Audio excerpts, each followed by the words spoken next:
Welcome to the Numerology and Astrology for the 9th of August, 2022. I just want to announce here that I will be going to Ireland the 3rd of September through the 26th of September.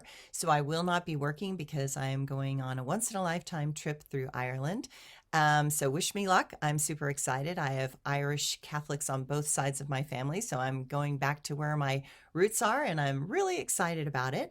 But just know that I will be unavailable, and it would be difficult to get a hold of me, obviously, even with the phone. So if you want to have an appointment with me, please use my online scheduler, and I will call everybody when I get back, okay? Now, I am doing the numerology for today.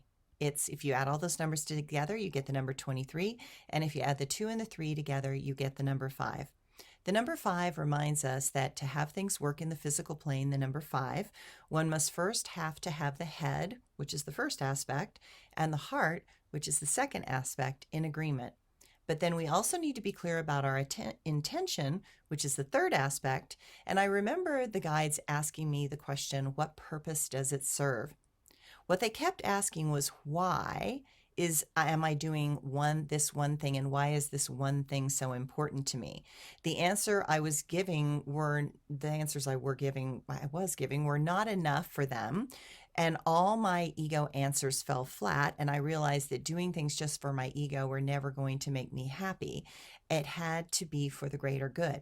So not only does your head have to be in alignment with your heart, but you also need to have a clear intention to make things happen in the physical plane. And then there, of course, is the question of motivation, the number 4. What is the deeply underlying motivation that is attracting us to something? And to remember that there are universal laws that help us manifest things. And if there is a negative underlying motivator, that will only lead to more attachment, suffering, and pain, because if our motivation is to get even or seek revenge, the karmic backlash will hit us. And finally, the 5th thing is that we need to be in alignment with Mother Nature, the number 5.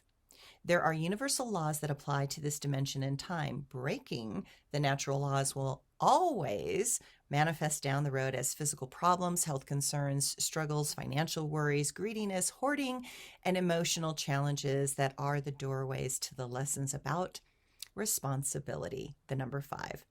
When we learn that to have all those aspects in agreement and in alignment is when things will work more smoothly and with less upset, then we can relax.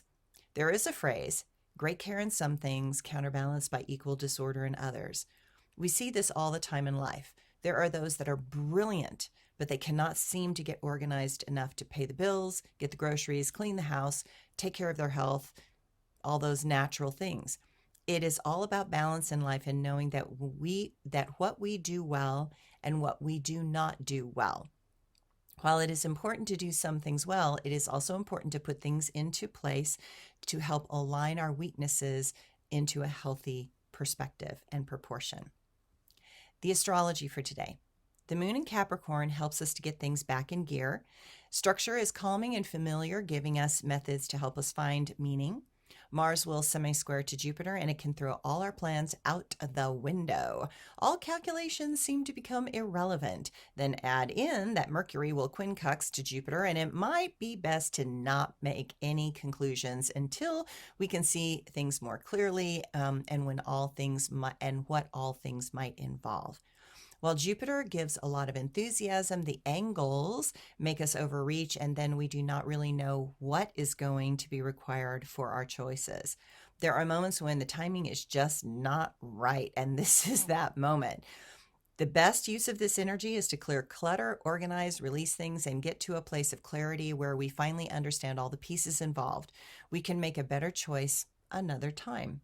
The best choices come from places of calm, understanding, and acceptance of what is necessary over a long period of time. Impulses propel us into new territory where they are being asked to grow and reach. While that is always a wonderful opportunity for expansion and all things new are exciting and stimulating, when we are calm and know how to ask all the right questions, we also learn how to balance our impulsivity with the details that allow us to take all the small steps necessary for long-term successes. Thanks, everyone.